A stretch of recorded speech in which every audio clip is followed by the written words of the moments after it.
नमस्कार, मैं हूं मोनिका जायसवाल और आप देख रहे हैं इंडिया न्यूज राजस्थान। बुलेटिन की शुरुआत करेंगे फटाफट अंदाज में।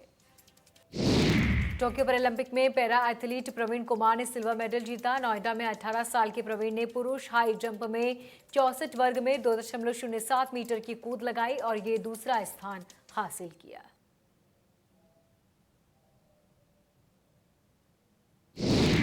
राष्ट्रपति रामनाथ कोविंद ने ट्वीट कर प्रवीण कुमार को बधाई दी और लिखा कि पैरालंपिक में प्रवीण कुमार का शानदार प्रदर्शन, आपकी सफलता सभी को नवोदित एथलीटों को प्रेरित करेगी।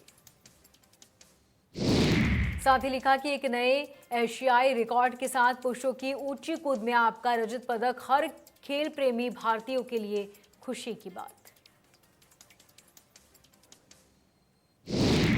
पीएम मोदी ने प्रवीण कुमार को ट्वीट कर बधाई दी और लिखा कि पैरालंपिक में रजत पदक जीतने पर प्रवीण कुमार पर गर्व है। साथ ही पीएम मोदी ने लिखा कि ये पदक उनकी कड़ी मेहनत और उद्वेता समर्पण का परिणाम है। उन्हें बहुत सारी बधाई और शुभकामनाएं। बीजेपी के राष्ट्रीय अध्यक्ष जेपी नड्डा ने भी ट्वीट कर प्रवीण को बधाई दी। लिखा कि भारत के लिए एक और गर्व का क्षण।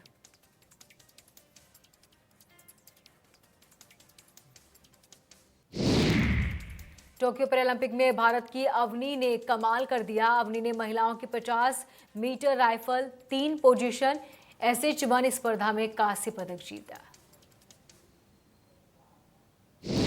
प्रधानमंत्री मोदी ने ट्वीट कर अवनी को बधाई दी और लिखा कि टोक्यो पैरालंपिक में अधिक गौरव के शानदार प्रदर्शन में उत्साहित अवनी लखेरा को बहुत बधाई।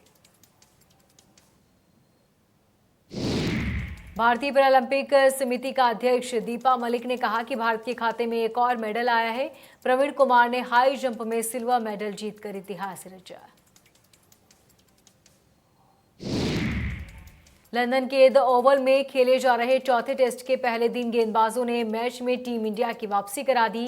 भारतीय टीम अपनी पहली पारी में सिर्फ 191 रनों पर ऑल आउट हो गई। भारत ने पहले दिन का खेल खत्म होने पर इंग्लैंड के 55 रनों पर 3 विकेट गिरा दिए। भारत के लिए जसप्रीत बुमराह ने 2 और उमेश यादव ने 1 विकेट लिया। जम्मू कश्मीर के पुंछ जिले में नियंत्रण रेखा पर सेना ने घुसपैठ की कोशिश नाकाम रही। बीते 5 दिन में ये दूसरी बार है जब सेना ने घुसपैठ की कोशिश को विफल किया। इससे पहले सोमवार को सेना के जवानों ने पुंछ जिले में नियंत्रण रेखा पर घुसपैठ की एक कोशिश को नाकाम किया था और इस दौरान 2 आतंकवादी मारे गए थे। राहुल गांधी ने रोजगार के मुद्दे पर केंद्र सरकार को घेरा और कहा कि केंद्र सरकार रोजगार देने के लिए हानिकारक है। वे मित्रहीन व्यवसाय और रोजगार को बढ़ावा नहीं देते, बल्कि उनके पास नौकरी है उसे भी छीनने लगे हैं। उत्तर प्रदेश के प्रयागराज में मुख्तार अंसारी की सुरक्षा को लेकर उनकी पत्नी और बेटे ने कोर्ट में अर्जी लगाई। दोनों ने सीसीटीवी फुटेज और गेट बुक के रिकॉर्ड भी मांगे। सुप्रीम कोर्ट ने वेब पोर्टल सोशल मीडिया पर चलने वाले फर्जी खबरों पर चिंता जताई। चीफ जस्टिस NV रमन ने कहा कि वेब पोर्टल पर किसी का नियंत्रण नहीं, कुछ भी चल जाता है। उन्होंने कहा कि बिना किसी जिम्मेदारी के आम लोगों, जजों और अलग अलग संस्थाओं को बदनाम करने वाली खबरें चलाते हैं। हर बात को सांप्रदायिक रंग भी दिया जाता है। पश्चिम बंगाल सरकार ने बंगाल विधानसभा चुनाव के दौरान रिपोर्ट की गई चुनाव के बाद हिंसा की जांच के लिए कलकत्ता हाईकोर्ट द्वारा गठित SIT की सहायता के लिए 10 IPS अधिकारियों की नियुक्ति की। हिमाचल प्रदेश में 8 सितंबर तक बारिश जारी रहने का पूर्वानुमान। मौसम विज्ञान अनुसार प्रदेश के मैदानी और मध्यवर्ती भागों में 8 सितंबर तक मौसम खराब होने की आशंका है। प्रदेश के 3 जिलों शिमला, कुल्लू और किन्नौर में भारी बारिश और नदियों का जलस्तर बढ़ने को लेकर अलर्ट। लोगों को नदी नालों से दूर रहने की सलाह। अभिनेता और big boss winner Siddharth Shukla का गुरुवार को हुआ निधन। मुंबई के कपूर अस्पताल में अंतिम सांस ली। 40 वर्षीय सिद्धार्थ की हार्ट अटैक से मौत। अभिनेता सिद्धार्थ शुक्ला ने रात को सोने से पहले कुछ दवाइयां खाई थी, लेकिन सुबह वो नहीं उठ पाए। अस्पताल में मौत की पुष्टि हुई। सिद्धार्थ शुक्ला की पोस्टमार्टम रिपोर्ट आ गई है। पोस्टमार्टम रिपोर्ट में डॉक्टरों ने राय नहीं दी है। रिपोर्ट में बताया गया कि सिद्धार्थ के शरीर पर बाहरी या भीतर चोट के निशान नहीं है।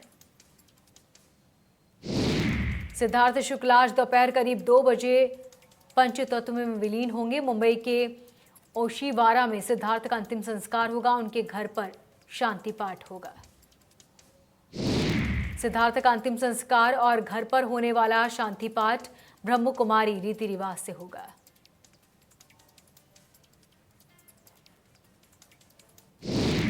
अभिनेता और गोरखपुर से बीजेपी सांसद रवि किशन ने सिद्धार्थ शुक्ला के निधन पर वीडियो जारी कर दुख जताया।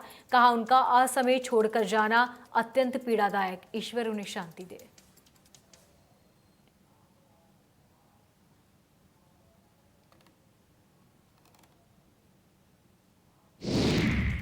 एलजेपी सांसद चिराग पासवान ने भी सिद्धार्थ शुक्ला के निधन पर ट्वीट कर दुख जताया और कहा कि प्रसिद्ध कलाकार सिद्धार्थ शुक्ला जी के निधन का समाचार अत्यंत दुखद और पीड़ादायी।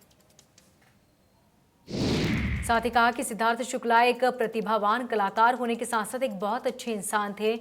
मैं प्रार्थना करता हूं कि उनकी आत्मा को शांति मिले। इस साल अयोध्या में आयोजित होने वाले दीपोत्सव में राज्य सरकार 7,50,000 दिए जलाकर अपना रिकॉर्ड तोड़ेगी। इससे पहले 5,50,000 दिए जलाए गए थे। पर्यटन विभाग ने इसके लिए तैयारियां शुरू कर दी और इसके लिए एजेंसियों से प्रस्ताव मांगे गए। राज्य सरकार ने 2017 से अयोध्या में दीपोत्सव की शुरुआत की। एजेंसी को इससे पहले 3 दिनों तक ट्रायल करना होगा। इसमें 7,000 से ज्यादा वॉलंटियर लगाए जाएंगे।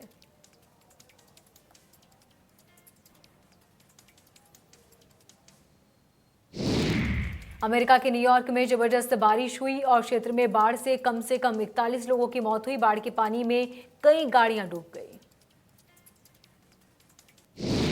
बुधवार रात न्यूयॉर्क शहर के प्रांत की बाकी हिस्सों में ईडा तूफान के मद्देनजर इमरजेंसी की स्थिति घोषित कर दी गई। मेयर बिल डी ने शहर में आपातकाल की स्थिति की घोषणा की। मेयर ने ट्वीट करते हुए कहा कि आज हम रात शहर में रिकॉर्ड तोड़ बारिश, बाढ़ और सड़कों पर खतरनाक परिस्थितियों के साथ एक ऐतिहासिक मौसम की घटना का सामना कर रहे हैं। भारत में 24 घंटे में कोरोना वायरस के 45,352 नए मामले सामने आए। 366 लोगों की हुई मौत। देश में कोरोना के कुल मामलों की संख्या 3,29,00,000 के पार। वहीं सक्रिय मामलों की संख्या 3,99,000 के पार। केरल में 24 घंटे में 32,000 से ज्यादा नए मामले सामने आए। 128 मरीजों ने अपनी जान गंवाई। एक्टिव केस 2,40,000 के पार। महाराष्ट्र में 24 घंटे में 4,392 नए मामले सामने आए। 55 मरीजों ने अपनी जान गंवाई। संक्रमितों का कुल आंकड़ा 64 लाख के पार। तमिलनाडु में 24 घंटे में 1,552 नए मामले सामने आए। 20 लोगों ने अपनी जान गंवाई। एक्टिव मरीजों की संख्या 16,000 के पार। कर्नाटक में 24 घंटे में कोरोना वायरस के 1159 नए मामले सामने आए। 21 लोगों ने अपनी जान गंवाई। संक्रमितों का कुल आंकड़ा 29 लाख के पार। आंध्र प्रदेश में पिछले 24 घंटे में कोरोना वायरस के 1,300 से ज्यादा नए मामले सामने आए। 20,16,000 के पार आंकड़ा पहुंचा।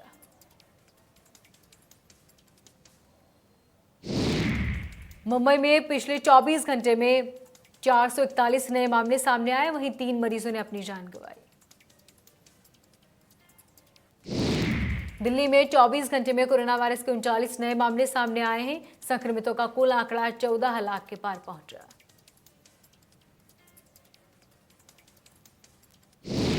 देश में पिछले 24 घंटे में 81,09,244 लोगों को वैक्सीन की डोज लगाई गई। टीकाकरण का कुल आंकड़ा 67,09,00,000 के पार।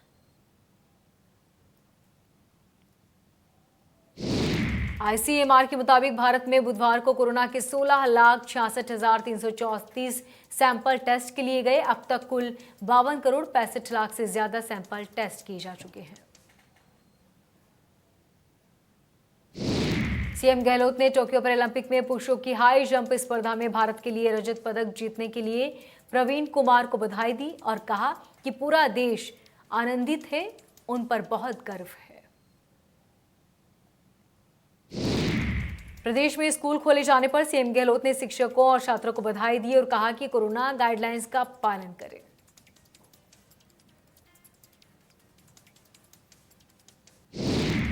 स्वास्थ्य मंत्री रघु शर्मा ने बयान दिया और कहा कि 2025 से पहले राजस्थान टीबी मुक्त होगा।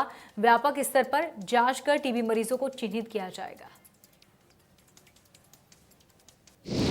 इस दौरान चिकित्सा मंत्री और स्वास्थ्य मंत्री रघु शर्मा ने कहा कि राजस्थान को 2025 से पहले टीबी मुक्त बनाने के लिए राज्य सरकार हर संभव कोशिश कर रही है।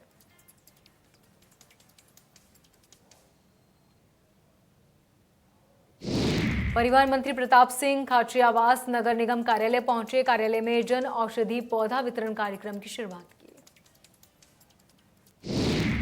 इस दौरान कार्यक्रम में हेरिटेज महापौर मुनीश गुर्जर, पार्षद मनोज सहित अन्य नेता भी शामिल हुए। बीजेपी प्रदेश अध्यक्ष सतीश पुनिया ने करप्शन को लेकर निशाना साधा और कहा कि भ्रष्टाचार शिष्टाचार में बदल चुका है। चुनाव में कांग्रेस के खिलाफ जन आक्रोश देखने को मिला। जयपुर में महंगाई के खिलाफ युवा कांग्रेस ने प्रदर्शन किया और यूथ कांग्रेस कार्यालय से जिला कलेक्ट्रेट तक सिलेंडर की शव यात्रा निकाली। इस दौरान रैली में यूथ कांग्रेस के सैकड़ों कार्यकर्ता शामिल हुए। केंद्र सरकार के खिलाफ जमकर नारेबाजी की।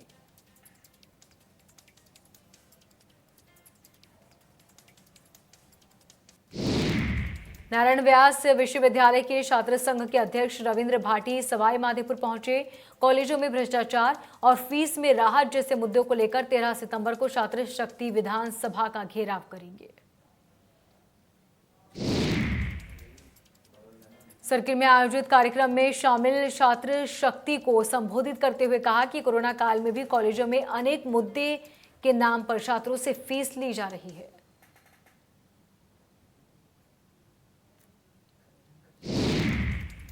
जयपुर में यादगार मुख्यालय पर कोरोना वॉरियर्स, यातायात पुलिसकर्मियों, होमगार्ड, ट्रैफिक वार्डन्स और स्वच्छता प्रहरियों का सम्मान किया गया। एडिशनल कमिश्नर राहुल प्रकाश ने हेलमेट देकर वॉरियर्स को सम्मानित किया। साथ ही गुब्बारे उड़ाकर, झंडी दिखाकर वाहन रैली को रवाना किया। कमिश्नर ने कहा कि सजगता से स्वास्थ्य तक अभियान की शुरुआत हुई है। यह अभियान लंबा चलेगा और मील का पत्थर साबित होगा। कोरोना महामारी के चलते रूड़ी का प्रसिद्ध रुड़ेचा मेला स्थगित होने से परेशानियां खड़ी हुई। मेला स्थगित होने से विभिन्न राज्यों में रामसा पीर के यात्रु आ रहे हैं।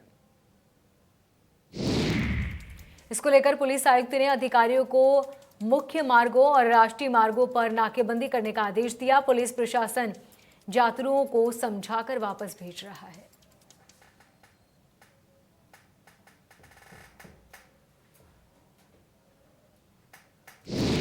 लुड़ी में पंचायत समिति के बूथ संख्या 22 में फिर से मतदान हो रहे हैं। मतदान सूची की भिन्नता की वजह से फिर से मतदान हो रहा है। एसडीएम ने बताया कि पंचायती राज चुनाव के दिन मतदान केंद्रों पर 22 निर्वाचन क्षेत्र 3 और 4 के सम्मेलन होने के कारण दोबारा मतदान हो रहे हैं। कोरोना गाइडलाइंस का ध्यान रखा गया है।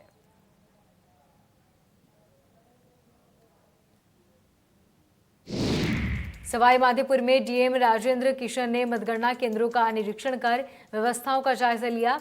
जिला परिषद और पंचायत समिति सदस्यों के लिए हुए मतदान को लेकर कल मतगणना होगी। कलेक्टर ने बताया कि 7 पंचायतों की मतगणना सुबह 9 बजे से होगी और जिला परिषद की मतगणना दोपहर 1 बजे से होगी। आमेर में विवादित भूमि का मुआयना करने गए कोर्ट कमिश्नर को बंधक बनाकर अभद्रता की गई। सूचना पाकर मौके पर पहुंची पुलिस ने छुड़वाया और आरोपी को गिरफ्तार किया।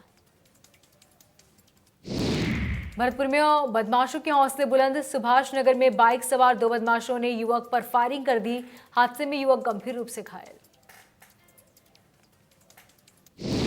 नागौर में एक विधवा महिला के साथ बलात्कार और उसकी नाबालिग बेटियों की खरीद फरोख्त का मामला सामने आया। पीड़िता ने 4 महिलाओं सहित 10 लोगों के खिलाफ केस दर्ज किया। आरोपी और उसके बेटों ने विधवा महिला को नौकरी का झांसा देकर 4 साल तक देह शोषण किया। वहीं उन्होंने महिला की बेटियों को 8 लाख रुपए में बेच दिया और बिना मर्जी की शादी भी करवा दी। बाड़मेर में एक युवक ने नशे की हालत में एक शख्स के साथ मारपीट की और बीच बचाव के लिए आए लोगों के साथ गाली गलौज की।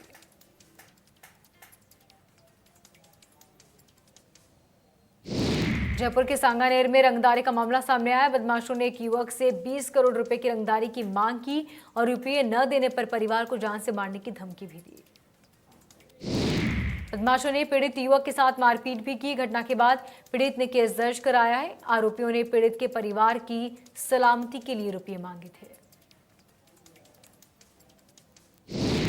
राजधानी जयपुर के गलता गेट थाना इलाके में 42 वर्षीय महिला के साथ दुष्कर्म की वारदात को अंजाम दिया।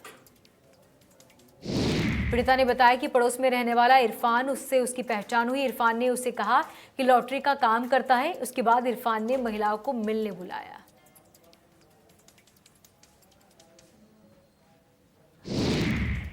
विसागन में ग्रामीणों की सजगता से लूट की वारदात टल गई। वारदात को अंजाम देने आए दोनों लुटेरों का ग्रामीणों ने दूर तक पीछा किया, लेकिन लुटेरे भागने में फरार रहे।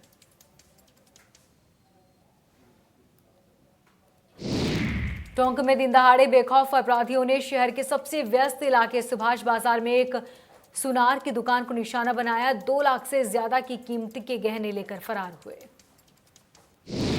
पीड़ित के मुताबिक वारदात के वक्त वो अपनी दुकान पर काम कर रहा था। इसी दौरान आए 2 युवकों ने लॉकेट और चांदी की अंगूठी दिखाने की बात कही, तभी वारदात को अंजाम देकर फरार हो गए। जयपुर में शातिर चोरों ने आधा दर्जन दुकानों को निशाना बनाया और दुकानों के शटर तोड़कर चोरी की वारदात को अंजाम दिया। पूरी वारदात सीसीटीवी में कैद।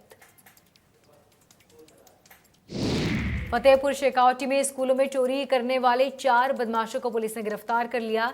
आरोपियों ने करीब 80 जगहों पर चोरी की वारदात को अंजाम दिया। चोरों ने सबसे ज्यादा सरकारी स्कूल को निशाना बनाया। सिर्फ इतना ही नहीं, चोरों ने लूटे गए रुपये से 50 लाख का मकान भी बनवा लिया। सवाई माधोपुर में चुनावी रंजिश को लेकर 2 पक्षों में झगड़ा हो गया। इस मामले में एक की मौत हो गई, वहीं 9 लोग घायल भी हुए।